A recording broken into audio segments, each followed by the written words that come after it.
L'Égypte a depuis plusieurs années de bons taux de croissance. C'est un pays qui est important dans le monde arabe.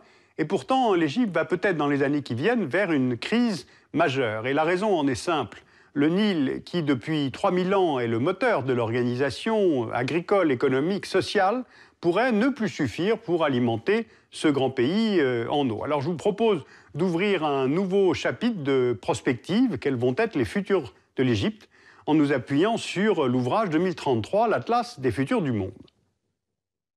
Avec 80 millions d'habitants en 2010, l'Égypte est le pays le plus peuplé des États arabes et le 16e pays le plus peuplé au monde. Or, en 2010, le taux de fécondité était toujours de 3 enfants en moyenne par femme. C'est un indice élevé qui va porter la population égyptienne à 100 millions d'habitants dans 15 ans. C'est là le premier paramètre, car pour ce pays, une telle augmentation représente des conséquences en chaîne. Dans le domaine de l'éducation, du logement, de l'emploi, donc le social, l'augmentation de la population va entraîner une hausse des besoins alimentaires qui imposera de mettre en culture de nouvelles terres pour répondre à la demande accrue de produits agricoles, et donc l'Égypte va se trouver confrontée à une situation tendue pour son approvisionnement en eau. Voilà donc la problématique devant laquelle se trouvera l'Égypte dans quelques années, ou bien pour être plus exact, dès aujourd'hui. Le deuxième paramètre, c'est bien sûr la géographie physique du pays. Ce pays fait environ 1 million de kilomètres carrés, dont seulement 35 000 km² sont habités et cultivés, soit à peu près la taille de la Belgique. Seuls 4% du territoire sont fertiles, situés pour l'essentiel dans le delta et le long de la vallée du Nil. Pour augmenter la surface utile du pays, les autorités égyptiennes ont choisi de fertiliser des terres du désert, notamment au sud, en dérivant une partie des eaux du Nil pompées chaque jour depuis le lac Nasser, en amont du barrage d'Assouan. Cette photo nous montre les vastes oasis agricoles qui sont implantées en plein désert. Mais l'extension de ces fermes du désert fait surgir au moins 3 problèmes. D'abord, le Nil apporte à l'Égypte 95% de ses ressources hydriques. Or, l'Égypte, qui est un pays désertique, prélève déjà par le pompage des eaux l'intégralité de ses ressources en eau renouvelables. Deuxièmement, le secteur agricole consomme à lui seul plus de 85% de l'eau douce consommée dans ce pays, ce qui ne laisse guère de marge de manœuvre. Enfin, il a été calculé que pour obtenir un rendement équivalent à celui de 1 hectare dans la vallée du Nil, il faut 100 hectares de terres désertiques irriguées. Autrement dit, ce type de production agricole coûte fort cher en termes d'infrastructures hydrauliques et en plus se révèle d'une productivité médiocre.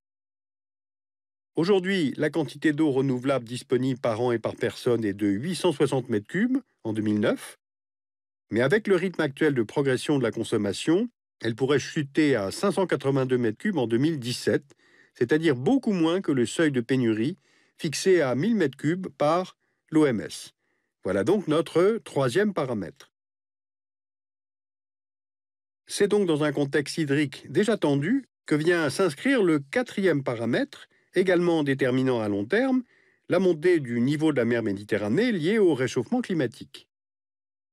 Alors voyons les effets que l'on peut anticiper sur le delta du Nil. Le delta, c'est un peu le poumon de l'Égypte. À lui seul, il rassemble près des 2 tiers de la population égyptienne et 45% de la production agricole du pays. Par conséquent, toute élévation du niveau de la mer aura un impact majeur en Égypte. Regardez cette simulation.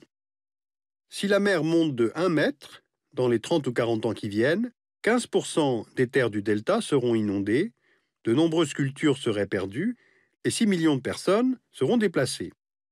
S'il y a montée des eaux et stérilisation des sols, un grand nombre d'agriculteurs pourraient ne plus pouvoir cultiver leurs terres et donc se retrouveraient sans emploi. Des infrastructures indispensables à l'activité économique du pays seraient détruites à Alexandrie, Rosette, Port Saïd. Sur la côte, des kilomètres de plages seraient menacés de disparaître, avec leurs installations touristiques évidemment. L'aquaculture serait elle aussi touchée par la baisse de la qualité de l'eau des lagons, où les Égyptiens pêchent 1/3 de leurs poissons d'eau douce. La situation serait alors d'autant plus critique qu'à la montée du niveau de la mer correspond évidemment un phénomène de salinisation des nappes souterraines. Donc, au problème de la stérilisation des terres s'ajoute celui de la réduction des quantités d'eau douce disponibles. Voilà, dans un pays où 41% de la population vit en dessous du seuil de pauvreté, l'élévation du niveau de la mer constitue un facteur d'instabilité sociale et politique majeur. Donc en résumé, et quelle que soit la façon dont on aborde la question, l'Égypte se trouve confrontée à un sérieux problème d'eau douce disponible qu'elle devra résoudre rapidement si elle veut préserver son développement économique et donc sa stabilité politique et sociale. L'agriculture emploie près de 30% de la main-d'œuvre égyptienne, elle est centrale dans la culture nationale et donc centrale au maintien de l'équilibre social du pays. Parmi les solutions possibles, deux peuvent être écartées sur le champ. L'accroissement des prélèvements, qui consiste à pomper davantage les aquifères égyptiens, puisqu'elles sont déjà exploitées au maximum, leur capacité tend même déjà à diminuer sous l'effet de prélèvements excessifs et de l'intrusion d'eau saumâtre dans les aquifères côtiers, et puis deuxièmement les usines de dessalement, parce qu'elles demandent des investissements très élevés. C'est donc vers les aménagements du Nil que les autorités ont choisi de se tourner en imaginant plusieurs projets hydrauliques. Les plus importants sont le projet Toshka et celui de la Nouvelle-Vallée. Ainsi, le canal Cher Saïed achemine depuis 2008 les eaux du Nil du lac Nasser vers le désert égyptien et le projet devrait relier à terme plusieurs oasis. Mais si l'Égypte peut construire de nouveaux canaux, elle ne peut pas pomper davantage dans le Nil, car le Nil ne lui appartient pas, et c'est là notre cinquième paramètre. Donc, changeons le point de vue cartographique et abandonnons la projection somme toute classique du Nil, nord-sud, pour suivre son tracé depuis ses sources jusqu'au delta. Son bassin versant couvre environ 10% du continent africain et 9 États sont situés en amont de l'Égypte.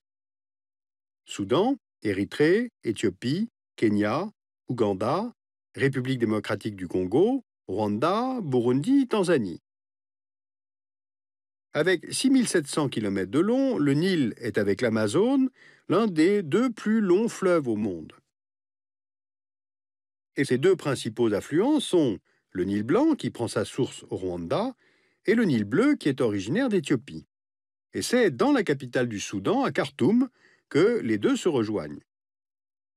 Donc la question, c'est évidemment de savoir à qui appartiennent les eaux du Nil. Lorsque le colonisateur britannique quitte l'Égypte et le Soudan, un accord signé en 1959 répartit entre les deux pays les eaux du Nil, dont le débit annuel moyen est estimé à 84 milliards de mètres cubes. L'Égypte va pouvoir en prélever 66%, alors qu'elle est le pays le plus en aval du fleuve, et le Soudan peut en prélever 22%. Le restant est considéré comme perdu par évaporation, ce qui représente tout de même 12%, et le traité oublie de mentionner les autres pays riverains du bassin, alors que l'Éthiopie à elle seule détient 86% des eaux du Nil.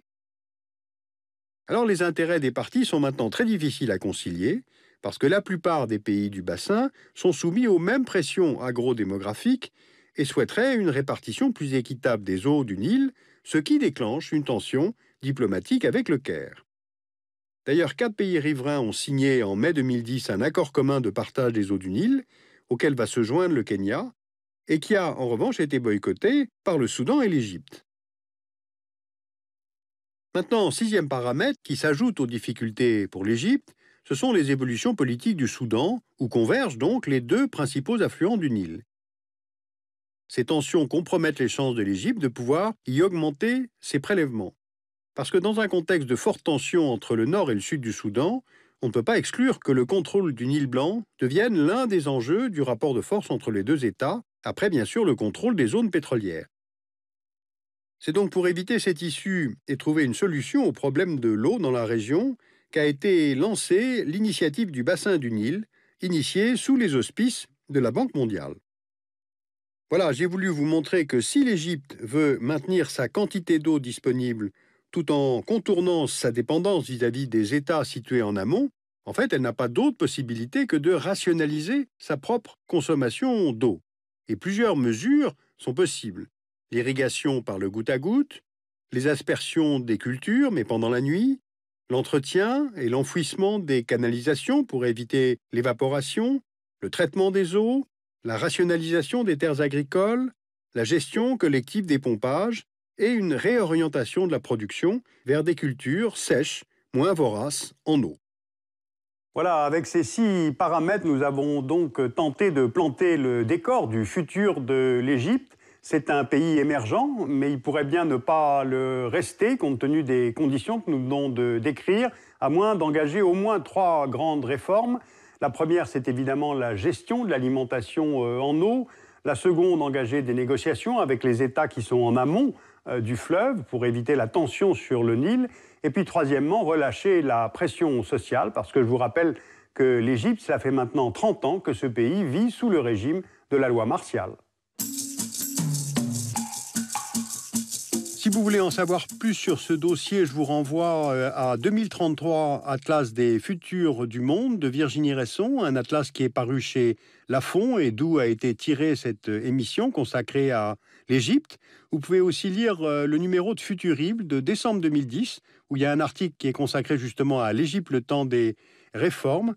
Et puis, si vous voulez revoir cette émission et les émissions du Dessous des cartes en général, il suffit d'aller sur Arte+7, sur le site de Arte, c'est-à-dire arte.tv.